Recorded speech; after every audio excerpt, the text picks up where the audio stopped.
Bum, bum, bum. Welcome back. Welcome back. You 50 odd people who always watch my videos. You guys truly are the inner circle, the lifeblood of the channel. And as long as you guys, and you know who you are, and you know what? For the most part, I know who you are too.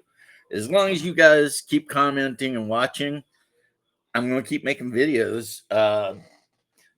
Even if they only get 60, 70 views in a month, because, well, I'm not going to lie and say that I wouldn't like to be able to reach out to more people.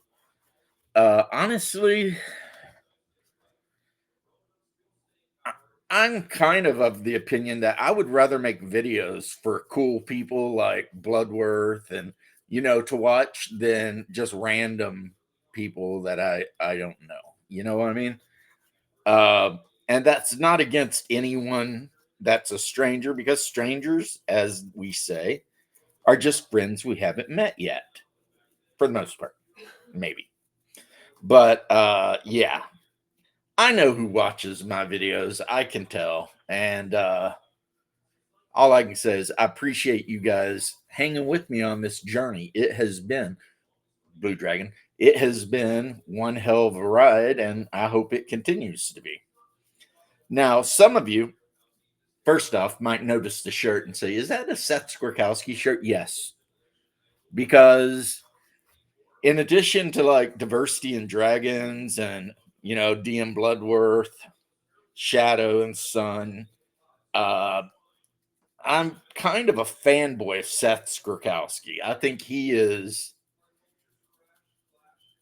a really, really smart guy, and every time I watch his videos on any game, I mean, he's really good. And I always tell people, hey, if there's a game out there you want to learn to play that you don't know how to play, uh, go to Seth Skorkowski's channel and see if he's done a series of videos on how to play that game. His series of videos on Traveler and Conan 2.20, amazing. Speaking of, because I'm going to touch on a lot of uh, recent news and stuff. Those of you out there who watch Clownfish TV, and I know a few of you do, might have noticed they talked about the Monolith publishing Conan, which has a page in it that talks about, the usual stuff, safe spaces and stuff like that.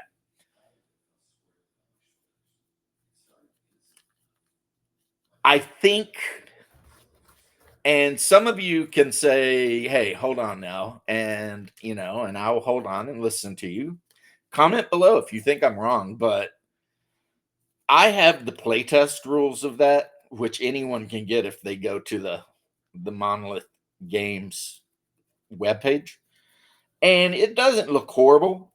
Of course, it's Conan, so I'll never be able to run it because the ladies that I game with a lot, they are not interested in Conan. You guys, my regular inner circle guys, you know this. But I think that it's one page. And if you actually read the starter rule set they give you, which is basically everything except character generation, that's the bulk of the Conan game right there, determining stats and where you're from and stuff. It's one page. I mean, if it really super offends you, but you really want to play the game, you could literally just take a straight edge and a razor blade, depending on what's on the other side of the page, and just cut it out if you want. Or do what I do when I was running Warhammer 4th Edition, ignore the art and everything, because the mechanics and the rules are solid. And I'm an old school Warhammer guy. So, what changes they made, like Fat Smugglers and Black Jade Wizards and or Amethyst Wizards and all that, I just ignored, because I know what the old world was like, in the ancient days of the 90s. And so I just ignored that and had a great time. Ran uh, the whole Enemy Behind the Throne or whatever campaign series they did, and my players had a great time. So if there's a game out there and you really want to play it, and I know a lot of my compatriots, they say things like, don't give money to people who hate you. And in essence, I agree. I do agree in essence, but I think it's important also to look at the big picture. We live in a weird time where companies will do stuff like this just to avoid getting screamed at by blue-haired crazy people who are never going to buy the game anyway. Um, because that's how businesses are. Not just gaming, any business. If there's somebody screaming about something, racism, sexism, whatever ism, um, the first move of any company is going to be to do whatever they can to appease the people screaming the loudest. Uh, Even if the company actually disagrees with the whole thing. That is the thing you have to understand. A lot of companies do not have the intestinal or testicular fortitude to stand up and be like, no, we're doing it this way. And there's a really good reason for that. I'm going to justify this. Um, a lot of companies have, maybe dozens, maybe hundreds of employees. And so it is easier for them, even if they don't agree with the, woke mind virus. The company, the CEO, owner, whatever of this company, he's not just thinking about himself. You know what I mean? And I'm not saying maybe some people at Monolith are super woke. I don't know. They're French. So how can I tell? But I'm just giving you this advice. Like I said, we live in a time where an incredibly small minority of people scream nonstop on the internet and march up and down the street. Some of them even being paid to do it. And companies hate bad publicity. They hate it because, they're worried, will they lose money? And a good boss, as I said, he's going to also be thinking about his employees. I mean, if we piss these guys off enough, are they going to tank us? And then we're going to have to lay off a bunch of people that maybe I like and I hang out with and, game with, but they got to go because our company's tanking because people are hating on the company, right? Um, so, one, if you really want to play the game, just play the game. No one will judge you. And ignore whatever parts you don't like. It's not that hard. And if you want, go to the webpage of the company and tell them in a very polite, nice way that you don't feel like that was a thing that was needed. But on the other hand, remember the whole, help me accept things I cannot change prayer. Because of how loud these activists have been, every game company is just preemptively trying to appease these people. And it's 100% because what I've said. So I don't want to keep repeating myself, but that's just any company works that way. As a matter of fact, my last job at the fire department, if somebody came in to the chief or the city manager and complained about something you did on a call, they always fired you before they even investigated. Because, like any company, one, they want to avoid any negative press at all costs. Even if they know for a fact that after the union steps in and you have your little hearing, they're going to hire you back and you're going to get all your back pay back. This has happened multiple times, not to me, but I've been there when it happened. It's just what they do because they're so afraid of negative publicity and law. And I'm starting to think that some companies who probably don't give a shit either way about any of the woke stuff are just doing it so that um, they're preemptively putting these things in their game so that no one can accuse them of being an istophobe or whatever. Does it suck? Maybe. I mean, yeah, I guess it's kind. I mean, I think it's stupid, but this is the world we live in. This is the world we created, actually. So, there it is. And if you say I didn't create this world, well, yeah, you did, because when all this stuff was happening, most of us, myself included, I'm guilty. We just sat by and said, whatever.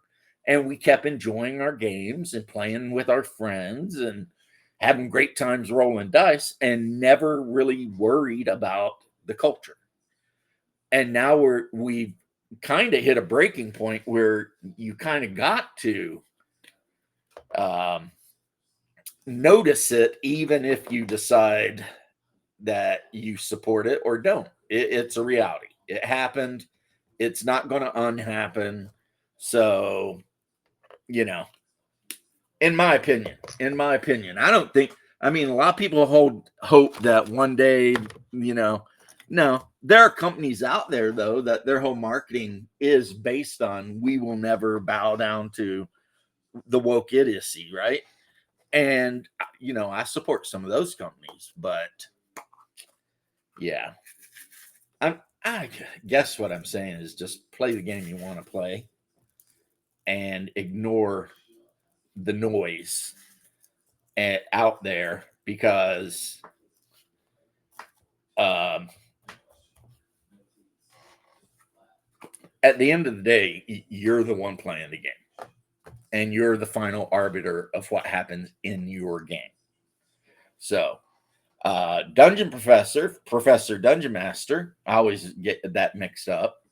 He did a video talking about how all the main brains at Wizard of the Coast are now gone. So you want to talk about brain drain? There it is. Or they I don't know who they got. I talked about this the other day, and he made some good points too about how over the next 5 years they're not going to be developing new games. They're just going to be putting out maybe supplements. And there is the chance, he pointed out, and all credit to him on this, I'm not trying to steal his thunder. There is the chance that Wizards of the Coast is just going to start leasing out the IP to whoever has the money, and that they feel like won't harm the IP because that's a big thing, When you want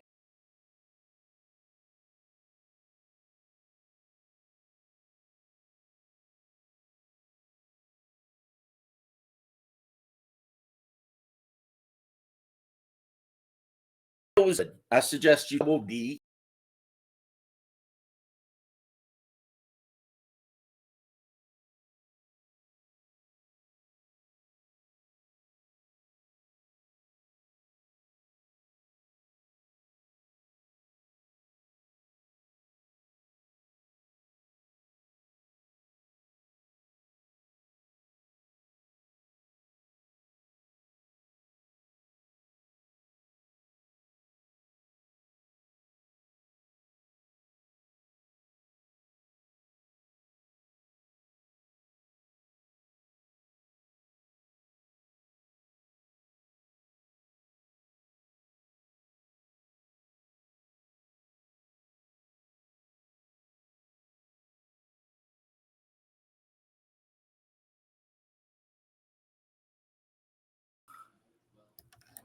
All right, it looks like we're back. That was weird. But we're still recording. 14 and 30 seconds in. Yeah, I was saying Double D did a video on this stuff. It's pretty enlightening as well. Maybe go check out Diversity and Dragons. And here because he's got the inside guy, so you know, and good stuff, good videos about it. But now the last thing to talk about, well, I want to throw this in too. Tom McDonald, who normally is a rapper, has done a country song called "You Can't Cancel All of Us," and it's actually a really good song. And the main reason it's really good, other than the fact that it's a country, anthem, is because instead of being hate filled and stuff, it's like unifying. You listen to the song and he's talking about, be a man, but then they say I'm toxic, this, that, just all the confusion in the modern society we live in. And instead of being like mean or something, or whatever, he's actually being very, very unifying. He's saying, hey, um, you can't cancel all of us. We're all together, and so you might as well not even try because it's not going to work. And I respect that. I respect it quite a bit, and it's just a really catchy song. So that's the next piece of news. Tom McDonald, new song, awesome. I may do a review of it because you guys know every now and then I do reviews. May review it. They're not super popular videos on my channel because apparently most of you are here to listen to me ramble about D&D. And that leads us to the last topic for the video, D&D. First off, I need to go online and find out if there is an official monk class for Old School Essentials. And if any of you guys know of it, is it in one of the carrion crawlers or whatever? I'd appreciate knowing about it because we're playing in the world of Greyhawk, and monks are a thing in the world of Greyhawk.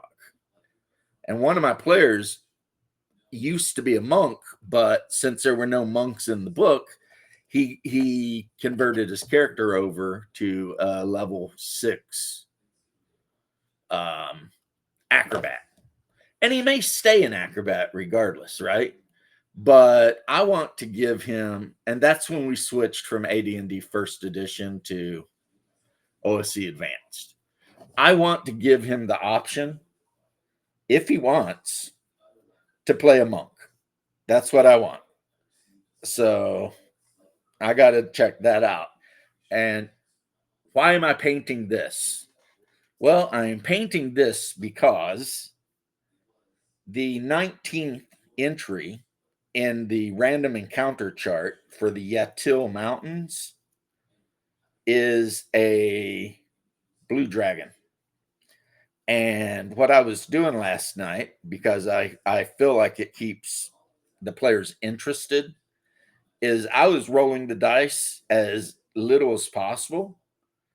And I know some players may not like it, but I was even having players like, when it was time to determine if there was a random encounter, I was having the players roll to see if something happened. One of my players plays online via Facebook Messenger. So I had a player at the table rolling all of his dice for him at his request. And I think it worked out pretty well. Plus, I told everybody, look, you got to make a wandering monster check. If something goes really bad, blame my wife, not me, because she's the one rolling the dice. So I basically just said, I am not taking responsibility for anything that happens. I am just arbitrary, or being the arbiter of the rules.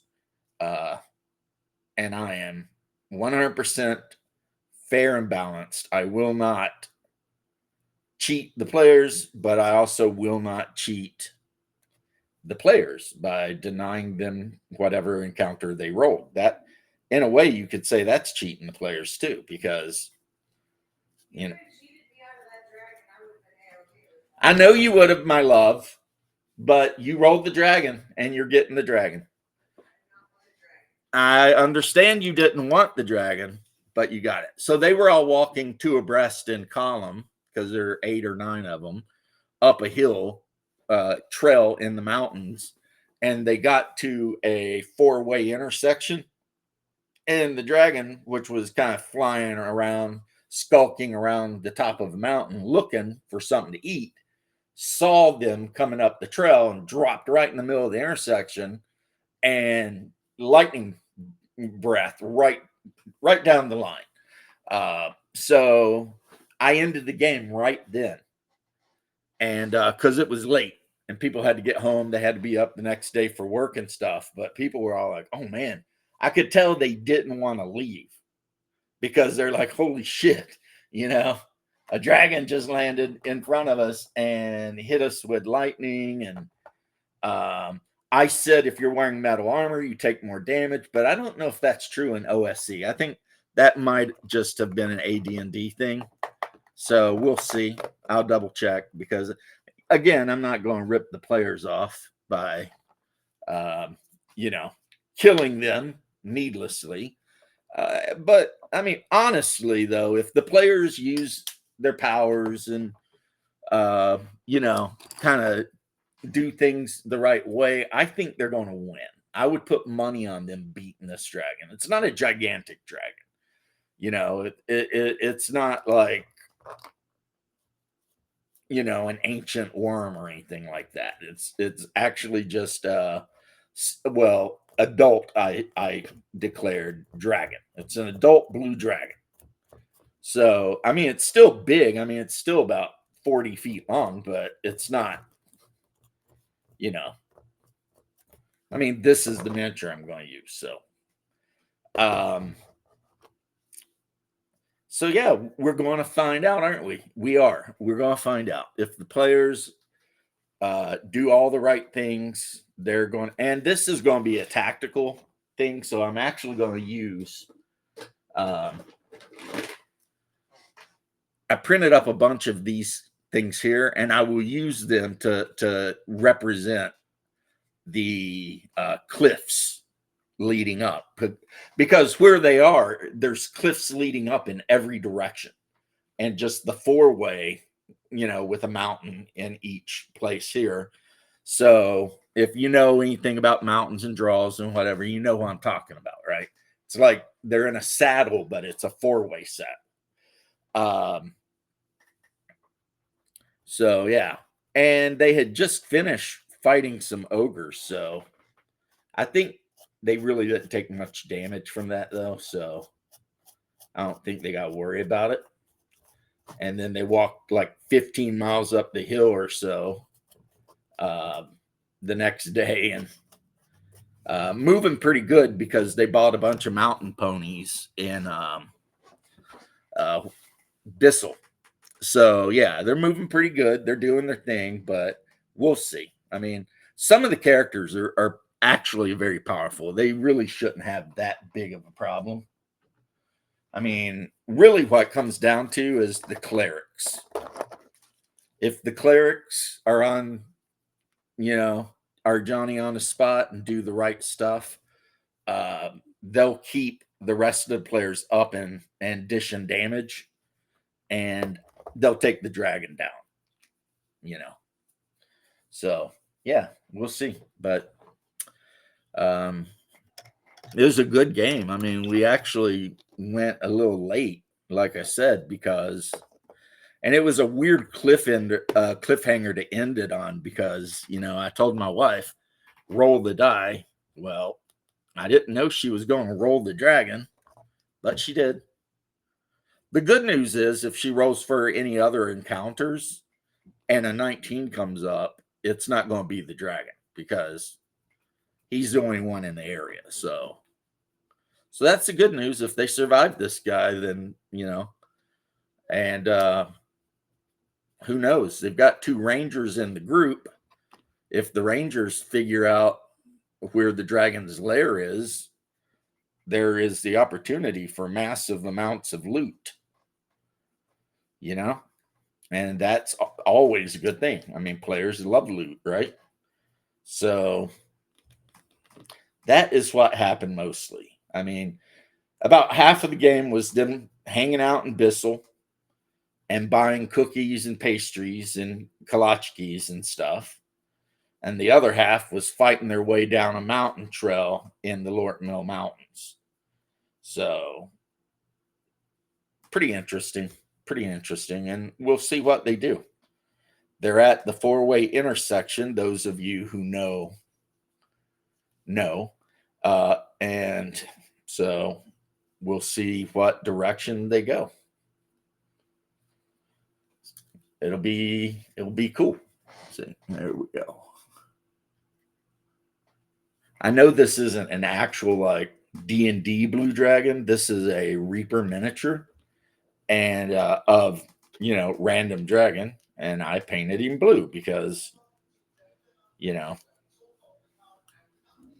I've got another one that is a Reaper black, and I've got another one that's Reaper dragon, and I painted it green.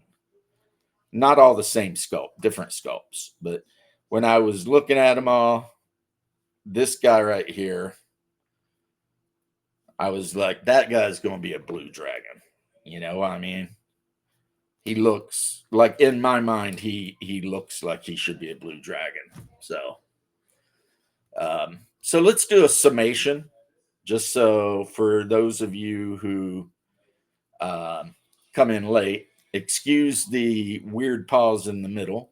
In summation, play whatever you want to play, but at the same time, be mindful of the politics of a company. While I do agree with the don't give people who hate you money, I say that there's a little bit of nuance there, since sometimes the people don't hate you, but they got to put these stupid safety rules in their book because they don't want to get attacked by, rabid extremists, and have their whole reputation smeared, and possibly their profits hit so bad that they end up laying off people. I guess I'm being really soft-hearted about it. I'm like, they put a page in there. You don't like the page, that's fine. I agree, honestly. It's stupid in a Conan game to put a page in about safety spaces because, I mean, it's Conan. There are no safety spaces in Hyboria. It's like they talk about avoiding misogyny and torture and cruelty and stuff like that. And it's like, these guys make the miniature game, which is really good, and the miniatures are really good. But it's like, how can you make statements like this and in good conscience put out a Conan game if you have ever read anything Robert E. Howard wrote? Because, I mean, racism, sexism, cruelty, torture, all of that stuff is part and parcel to sword and sandals style gaming. And that's the people who like R.E. Howard. That's one of the things they like, is that Conan is a grim, brutal setting, the Hyborian Age. It's a grim, brutal setting. It's our Earth. And it's also the same setting that all of the old ones in Lovecraftian monsters come from. And so playing it like Candyland, D&D, it's not going to work. I mean, it just can't work. But at the same time, if you really want to play the new edition, as I keep saying, then, play it. Just ignore the thing and realize, I mean, because Monolith, a lot of people got yelled at Monolith over their depiction of Belette because they said it was sexist because I think she was topless or something, the miniature. I forget the details, but yeah, there were people that accused them of sexism and stuff like that because of a miniature. They better stay off of my mini factory because some of the pinup miniatures on there, make me blush. But anyway, um, we'll see. I guess is what I'm saying. We'll see how it all goes. But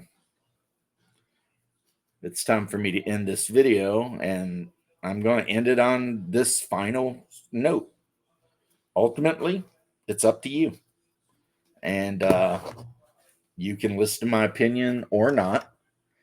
I won't be mad if you disagree with me, and hopefully, whatever game you decide to settle on and try out and play, you and the group of people you play with love it, enjoy it, have a great time, and make memories that will be talked about 15 years from now. You know, maybe, people will be like, hey, remember that time we were playing the Conan game and, blah, blah, blah. I mean, that's what I want for everybody. I want everybody to have memories like that. I have tons of memories like that from my close to, hell no, 41 years. Yeah, 13. Yeah, 41 years of gaming.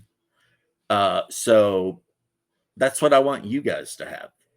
That's what I try to provide for my players at my table.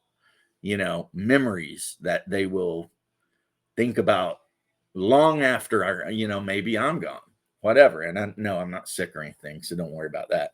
But, I play with younger people. They're going to outlive me. That's just the way it is. Hopefully, God willing, they outlive me. And I just hope that after I'm gone and they're my age, they're like, damn, remember that time we got attacked by the blue dragon in the Yatil Mountains? And yeah, that's what it's all about, guys. It's all about making those memories that stick in the player's mind forever, and role playing in a way that can actually make some players emotional about what's going on in game. But I'm ending it there. I'm just starting to ramble now. But that's it. That's all. I'm going to end this now and get it uploaded. So peace and love, and I'll see you in a little while. I got live stream tonight.